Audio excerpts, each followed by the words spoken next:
ఈ కూటమి ప్రభుత్వం నిన్న జరిగిన చర్చలలో ప్రభుత్వ ఉద్యోగులను, ఉద్యోగస్తులను, ఉపాధ్యాయులను, అవుట్సోర్సింగ్ వాళ్ళను, కాంట్రాక్ట్ ఉద్యోగస్తులందరినీ మరొక్కసారి మోసం చేసింది.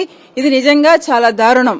నిజంగా వాళ్ళు చర్చలకు పిలిపించి నిన్న మేము ఉద్యోగస్తులకు చర్చలకు పిలిపించి చాలా మేలు చేస్తామని ఈ ప్రభుత్వం చెప్పింది. కానీ చర్చలు విఫలమయ్యాయి, సఫలం కాలేదు అని నేను తెలియజేస్తున్నా. ఎందుకంటే ఉద్యోగ సంఘాల నాయకులందరూ కూడా చర్చలకు వెళ్లే ముందు చాలా ఆశగా వెళ్లడం జరిగింది. కానీ చర్చలు అయిన తర్వాత చాలా నిరాశగా బయటికి రావడం జరిగింది.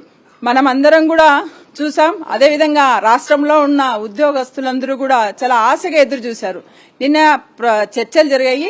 ఖచ్చితంగా మాకు న్యాయం చేస్తారు, మాకు రావాల్సిన ఆర్థిక ప్రయోజనాలన్నీ కూడా మాకు ఇస్తారని ఒక ఆశగా ప్రభుత్వ ఉద్యోగాలందరూ కూడా ఎదురు చూడడం జరిగింది.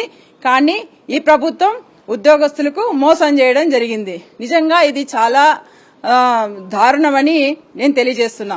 ఎందుకంటే మొన్న ఒక చర్చలు జరిపారు. మొన్న జరిగిన చర్చల్లోనే వాళ్ళు ఒక ఏదైతే ఈ ప్రభుత్వం మోసమని ఒక సినిమా చూపించడం జరిగింది. నిన్న జరిగిన చర్చలలో మళ్ళీ కూడా ప్రభుత్వం మోసమని మరొక సినిమా కూడా వీళ్ళకు చూపించడం జరిగింది. అయితే ఈ రోజు ఒకటి సింగిల్ స్క్రీన్ మీద చూపిస్తే మరొకటి మల్టీప్లెక్స్ లో చూపించడం జరిగింది. సో ఈ రకంగా ప్రభుత్వ ఉద్యోగులకు ఈ ప్రభుత్వం మోసం చేస్తూనే ఉంది. చర్చలకు పిలిపించి చర్చలలో కూడా ఒక్క ప్రయోజనం కూడా వీళ్ళకి ఇవ్వడం, ఒక మేలు కూడా ఈ ప్రభుత్వం చేయని పరిస్థితి. అయితే ఏదైతే ఈ రోజు ఈ ప్రభుత్వము మళ్లీ చర్చల తర్వాత మళ్లీ ఒక వారం తర్వాత సీఎం గారి దృష్టికి తీసుకెళ్లి మేము ఈ సమస్యలన్నీ పరిష్కరిస్తామని చెప్పడం జరిగింది.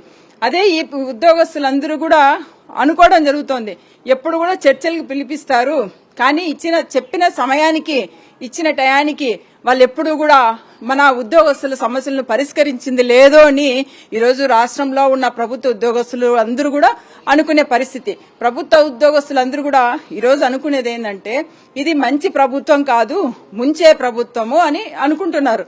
అదేవిధంగా ఈ రోజు ఏదైతే ఇది డబుల్ ఇంజన్ సర్కార్ అని చెప్పుకుంటుందో, ప్రభుత్వ ఉద్యోగులకు ఇది డబుల్ చీటింగ్ సర్కార్ గా తయారైంది. అదేవిధంగా ఏదైతే ఇది ఎంప్లాయీస్ ఫ్రెండ్లీ ప్రభుత్వం చెప్పుకుంటుందో కాదు, ఇది ఎరియర్స్ ప్రభుత్వంగా మారిందని ఈ సందర్భంగా తెలియజేస్తున్నా. ఎందుకంటే ఈ రోజు ప్రతిసారి ఉద్యోగస్తులు పిలిపిస్తారు, చర్చలు అంటారు, మళ్లీ వాళ్ళకి ఏయో మాయమాటలు చెప్పి తర్వాత పోస్ట్ పోన్ చేసుకుంటూనే వస్తున్నారు, కానీ ఎక్కడ కూడా ప్రయోజనం అందించలేదని తెలియజేస్తున్నాం. ఇదే విధంగా ఈ రోజు చూసుకుంటే ఈ కూటమి ప్రభుత్వం అధికారంలోకి వచ్చి 25 నెలలు కావస్తున్నా 52 సార్లు కేబినెట్ మీటింగులు జరిగాయి. 52 సార్లు కేబినెట్ మీటింగులో ఏదైతే కేబినెట్ మీటింగ్ కి ఎజెండా తయారు చేసే ఉద్యోగస్తుల గురించి కూడా ఒక్క మేలు కూడా ఒక కేబినెట్ లో కూడా చెప్పింది లేదు. అదేవిధంగా ఈ రోజు వాళ్ళు కూడా అధికారులందరూ కూడా ఉద్యోగస్తులందరూ కూడా అనుకుంటున్నారు ఈ ప్రభుత్వం వచ్చి 25 నెలలైనా కూడా మనకు ఒక్క మేలు కూడా ఇంకా జరగలేదని ప్రభుత్వ ఉద్యోగస్తులందరూ కూడా అనుకునే పరిస్థితి. ఎందుకంటే వాళ్ళు ఏదైతే ఎజెండా తయారు చేసే వాళ్ళకు కూడా తెలుసు ఈ ప్రభుత్వం ఇంకా మనల్ని మోసం చేస్తుంది అని వాళ్ళకు కూడా తెలిసి ఈ రోజు రోడ్డు మీదకి వచ్చినారు. ఉద్యోగ సంఘాల నాయకులందరూ కూడా రోడ్ల మీదకి వచ్చి మా డిమాండ్స్ మీరు నెరవేర్చుకుంటే మేము ఖచ్చితంగా పోరాటానికి సిద్దమయ్యామని చెప్పిన తర్వాత వీళ్ళు ఈ గ్రూప్ ఆఫ్ మినిస్టర్ మీటింగ్లో అదేవిధంగా అధికారులతో ఉద్యోగ సంఘాల నాయకులు వెళ్లి చర్చలు జరపడం జరిగింది. అయితే పాపం వాళ్ళు ఎంత ఆశగా వెళ్లారో అంత నిరాశగా కూడా బయటికి రావడం జరిగింది. వాళ్ళందరూ కూడా చెప్తున్నారు బయటకు వచ్చి ఈ ప్రభుత్వం మాకు ఖచ్చితంగా ఈ మీటింగ్ లో ఈ చర్చలలో, ఎందుకంటే వాళ్ళు వెళ్ళింది మాత్రం అందరూ ఎంతసేపు చెప్తున్నారు, మేము 5 గంటలు చర్చించాము అని చెప్తున్నారు. 5 గంటలు చర్చించినప్పుడు కనీసం మీరు ఇప్పుడు 5 డిఏలు పెండింగ్ లో ఉన్నాయి, 5 డిఏల గురించి ప్రస్తావనే లేదని నేను తెలియజేస్తున్నా. అదేవిధంగా 21 మంది సంఘాలు వెళ్లారు, 21 డిమాండ్స్ వాళ్ళు ముందర పెట్టారు.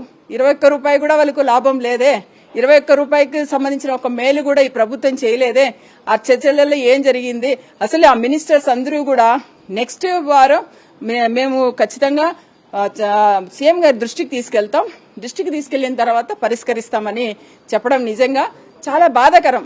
ఎందుకంటే group of ministers joint council జరిగినప్పుడు ఖచ్చితంగా ఒక డిస్కషన్ అయితే ఆల్రెడీ ముందే జరిగింటుంది. జరిగి కనీసం వీళ్లకు ఉద్యోగస్తులకు ఇంతమంది ఇక్కడికి వచ్చారే ఆశగాని పిఆర్సీ కమిటీనైనా పిఆర్సీ కమిషన్ అయినా వాళ్ళు వేయొచ్చు కదా. అది కూడా లేకోకుండా ఈరోజు వాళ్లకు ప్రభుత్వ ఉద్యోగస్తులకు మొండి చేయి చూపించడం జరిగింది. వాళ్ళు ఆ మీటింగ్లలో ఆ చర్చలలో కనీసం no DA, no PRC commission, no IR, no arrears ఏవి లేకోకుండా ఈరోజు వాళ్లకు మోసం చేయడం జరిగింది. కానీ ఈరోజు ఈ కూటమి ప్రభుత్వంలో నిజంగా డిఏ అంటే డియర్నెస్ అలవెన్స్ ను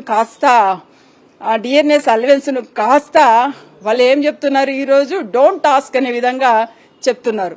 అదేవిధంగా ఈరోజు పిఆర్సీ అంటే పే రివిజన్ కమిషన్ కాస్త pending revision commission post phone revision commission గా ఈరోజు ఈ ప్రభుత్వం మార్చిందని నేను తెలియజేస్తున్నా. ఎందుకంటే ఎప్పుడు కూడా లేదు, కనీసం ఐఆర్ ఇస్తారని అనుకున్నారు. కనీసం ఈరోజు 11/1/2023 ఎలిజిబుల్ డేట్ పిఆర్సీ కనీసం ఐఆర్ అన్నా ప్రకటిస్తారు అని వాళ్ళ ఆశగా వచ్చారు. ఈరోజు ఉద్యోగ సంఘ నాయకులు వాళ్ళ ఉద్యోగస్తులకి ఏం చెప్పుకుంటారండి, వాళ్ళు ఎంతగో మీకు గొప్పలు చెప్పుకొని వెళ్లారు. కానీ అక్కడికి వెళ్లిన తర్వాత ఆ ఉద్యోగస్తులకు పాపం ఆ సంఘ నాయకులకు అందరికీ కూడా చాలా బాధపడే పరిస్థితి. ఎందుకంటే 2 సంవత్సరాలైనా మేము యూనియన్ లీడర్స్ అయినా కూడా మా ఉద్యోగం సంబంధించి మేమేమీ కూడా ఈ ప్రభుత్వం నుంచి ఇవ్వలేకపోయామే అని బాధ ఉంది. అంటే ఇక్కడ ఫైనాన్షియల్ నాన్ ఫైనాన్షియల్ మ్యాటర్స్ 2 ఉంటాయి. ఖచ్చితంగా ఫైనాన్షియల్ మ్యాటర్స్ కూడా క్లియర్ చేయాలి. ఎందుకంటే ఈరోజు చూసుకుంటే మన రాష్ట్రంలో ద్రవ్యోల్బణం రేటు ఎక్కువ పెరిగింది. ఈరోజు నిత్యావసర ధరలు కూడా ఎక్కువ పెరిగినాయి. కానీ ఉద్యోగస్తులకు మాత్రం ₹1 కూడా పెరిగిన పరిస్థితి లేదు. ఈరోజు దేశంలో కన్నా ఆంధ్ర రాష్ట్రంలోనే ద్రవ్యోల్బణం ఎక్కువ ఉంది. దాదాపు ఈరోజు రాష్ట్రంలో చూసుకుంటే మామూలుగా దేశం అంతా చూసుకుంటే 3.97% ఉంటే అదే ఆంధ్ర రాష్ట్రానికి వచ్చినప్పటికీ 4.97% వచ్చింది. అదే ఇంకా గ్రామీణ ప్రాంతాల్లో ఆహార ద్రవ్యోల్బణానికి వస్తే దాదాపుగా 8% వరకు ఉంది. సో ఈ విధంగా చాలా వరకు మనం ఈ విధంగా చెప్పుకుంటూ పోతే మన రాష్ట్రంలో మన ఉద్యోగస్తులకు మాత్రం చాలా అన్యాయం జరుగుతుంది. ఈరోజు ఏదైతే ప్రభుత్వ ఉద్యోగులు ఈ కూటమి ప్రభుత్వానికి నమ్మి ఓటేసి అధికారం ఇచ్చారో ఈరోజు వాళ్ళను నట్టేటన ముంచిన ప్రభుత్వం ఏదంటే కూటమి ప్రభుత్వం. ఇప్పటికైనా కూడా చంద్రబాబు నాయుడు గారు సీఎం గారు ఏదైతే వాళ్ళకి మాట ఇచ్చారో ఖచ్చితంగా వారం లోపల మేము మళ్లీ డిస్కస్ చేసి మీ ప్రాబ్లమ్స్ సాల్వ్ చేస్తామని చెప్పారో, కానీ ఇచ్చిన మాట ప్రకారం చెప్పిన టయానికి ఖచ్చితంగా ఉద్యోగస్తులకు న్యాయం చేయాలని మేము కోరుకుంటున్నాం.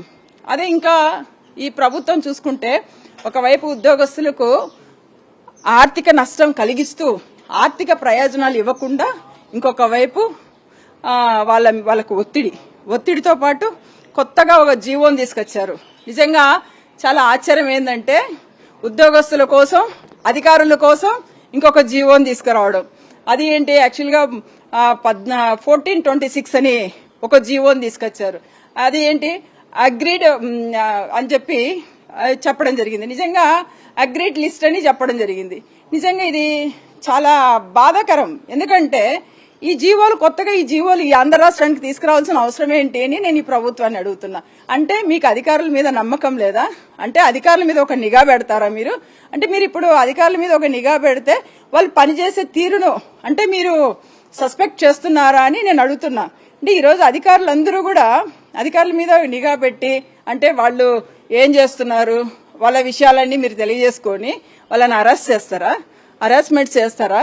ఎందుకు మీకు ఈ ఉద్యోగస్తుల మీద ఇంత కక్ష అని నేను ఈ ప్రభుత్వాన్ని అడుగుతున్నా.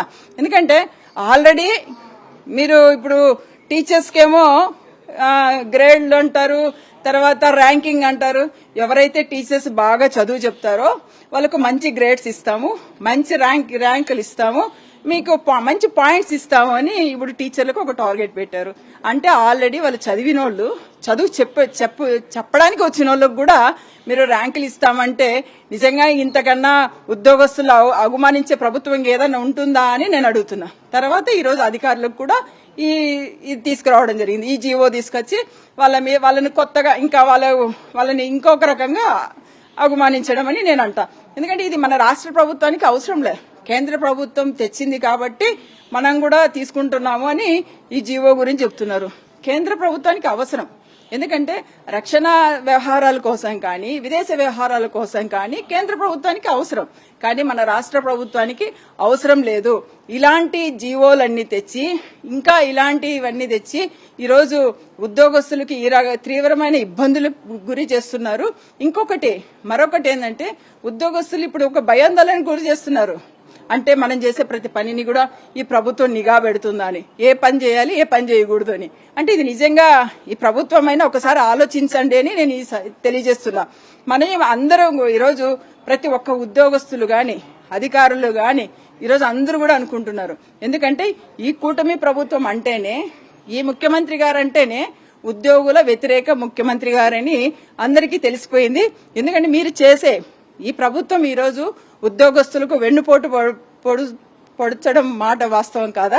అదేవిధంగా ఉద్యోగస్తులను మోసం చేసే మాట వాస్తవం కాదా?